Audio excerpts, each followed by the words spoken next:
एकदा एका दूरच्या देशात एक राजा आणि राणी राज्य करत होते. राजा शूर आणि न्यायी होता, तर राणी दयाळू आणि बुद्धिमान होती. ते दोघेही आपल्या प्रजेवर खूप प्रेम करत होते आणि त्यांच्यासाठी सर्वोत्तम शासन करण्याचा प्रयत्न करत होते. त्यांचे राज्य समृद्ध आणि शांत होते. लोकांना आनंद आणि समाधान मिळत होते. राजा आणि राणी नियमितपणे आपल्या प्रजेला भेटत असत आणि त्यांच्या समस्या ऐकत असत.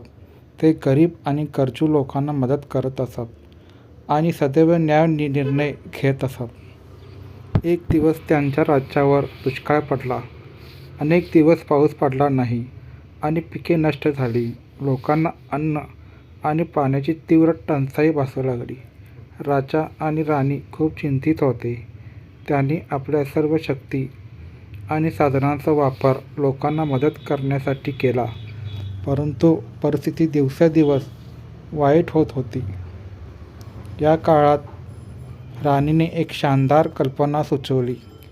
तिने राजाला सुचवले की ती आपल्या राजवाड्यातील सर्व मौल्यवान वस्तू विकून त्या पैशाने लोकांना अन्न आणि पाणी पुरवावे.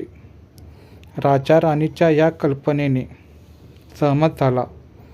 त्यांनी आपले सोन्याचे दागिने, हिरे आणि इतर मौल्यवान वस्तू विकल्या आणि त्या पैशांनी लोकांसाठी अन्न आणि पाणी खरेदी केले.